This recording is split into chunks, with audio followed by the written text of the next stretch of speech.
Explain the name Familiar Territory Records. Where did this come from?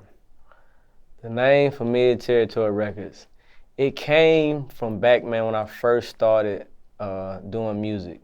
It was me, my little brother, my cousins, little guys from the neighborhood, even Gucci, man. Like if you go back and listen to a song Gucci did called Trap Stars, he yelling, Familiar Territory. It was like, I felt like everywhere I went, like whether I'm in church, whether I'm in the studio, whether I'm in the streets, whether I'm, wherever I went, if I'm in the club, I felt like, it was familiar territory for me. It's like I'm comfortable wherever it is I'm at. So that's kind of like the logic behind it. Who's currently on the roster at this point? Familiar territory? Yes. Right now you have Zaytoven and you have Tiffany Bleu. Are you guys biologically related? We look related? Just curious. No, we're not. Not related. No. No. We might be long lost cousins or something. Yeah. When not. It's a possibility. How'd you guys link? How'd you guys meet? Now the first time I seen Tiffany Bleu was at Little Bankhead. His mom had passed away, so he was having a funeral for her, and Tiffany was the person to sing. They asked me could I come play, the organ. So, of course, I met her there. She was, they was like, oh, she gonna sing. So I met her. She was like, yeah, I'm gonna sing this song. And we kind of just met then, not knowing that we was gonna hook up for music for real. It was just for that service. But then I say maybe a couple of months down the line, my wife was following her and listening to her sing. I don't know if it's on IG or what.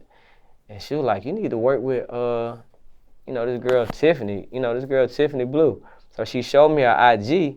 I'm like, no, I remember her. I played at a funeral for her, before. So since my wife had liked her just so much, I was like, man, call up then. I'm finna send her a beat and I'm finna put out this all-girl project. So let's put a song in there and see how it come out. And it just went from there. It's just like, as soon as I heard her send me the song back, the song was called Smile, I'm like, I want to rock with her. I just got a new label deal and everything. There's somebody I want to put on the label. That's simple. Yep, just that simple. Now, aside from Tiffany, are you looking for others to add to the roster at this point, or are you okay where you're at? No, I'm looking for producers. Got my eyes on a couple of rappers already. So, yeah, we're definitely trying to build a roster. What do you look for? I look for star quality, the it factor. And that can be anything, they might not be the best rapper or the best vocalist. They might got a certain swag, they might carry themselves, a certain way. They might have a certain charisma, all this stuff attracts me. Because I'm a guy that, believe in artist development. So if I feel like you got something that I'm attracted to, I can decorate everything else. So it's just an it factor. That's all I can say, it's an it factor. Now, you work with a lot of rappers. Mm-hmm. And I think if someone looks at your catalog, it's pretty safe to say that it's mostly rap and It's hip-hop. pretty much all rap for the most part. So kind of surprised that the first person you put on your roster is an R&B talent. Mm-hmm. Why? Well, it's like I always had a passion for just singing. It's like I'm a musician, first of all. I play the organ at church still every Sunday. I'm at church, 3 times a week. And the singing element has always just, pierced my heart in certain type of ways. I wanted to be doing more R&B than what I've done already. I did one R&B song, and that was for Usher, and that was Papers, and I got a Grammy for that. It went #1, faster than all his other songs went #1, So I long for that again too. So I definitely want to be a part of, R&B. But R&B artists don't really come out and reach out to me, I did something for Ty Dolla $ign for his album. I've been working with Trey Songz a lot here lately. But, for the most part, R&B guys didn't really reach out to me because I'm so dominant in the rap.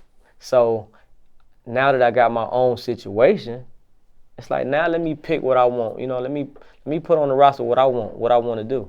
So, and that's what it was. It was just like it was a timing thing too. It's like the time I started rocking with her was the time I just got the situation. So I didn't want to hesitate. I didn't want to let an artist that I feel like is dope slip through my fingers. So, you know, that's how we made it happen. Now, Tiffany, you could have signed to anybody. You could have been a part of anybody's roster. Why Zaytoven? Why Zay? No, because the consistency that he showed from like day one, and he just kept his word from day one. I've worked with a lot of people in the industry, and it's just hard to find like loyal people that's consistent to little old me that have worked with the biggest names in the game. So that alone kind of made me just stick to him like glue. Mm-hmm. Any worry that his catalog is known mostly for rap and hip hop and not really R&B? I mean, except for the Usher record, of course. Yeah. Was there any worry like he does too much rap? How would I fit in? What would he know what to do with my talent and my type of music? Any worry there? No, not at all. Especially for someone that can play instruments. So no, that was never a worry or concern. Now, you did mention church, Zay. Have you guys rocked out in your church at all? Just curious. With her? Yeah. No, we haven't. Well, I mean, at the funeral, but we haven't really rocked out in church. Oh, okay. Really, yeah. But that's time is coming. You're gonna see jam sessions and all that. Now, this record label is going through Motown. Yes, sir. Why Motown for you? Why that label? Well, Motown Capital was.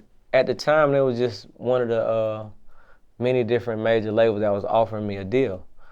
And, you know, I moved off of the guys Zeke and Ethiopia personally came to my house and sat with me and just let me know how bad they wanted me to be a part of, you know, the label.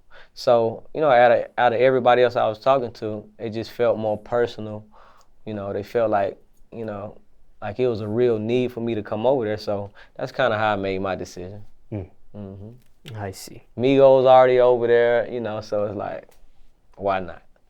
And you did release, is this one project so far, officially through Motown? Yes, sir. The Trap Holiday. Trap Holiday album, which is also the soundtrack for the Birds of a Feather 2 movie. So, you know, it's just perfect. It just go together.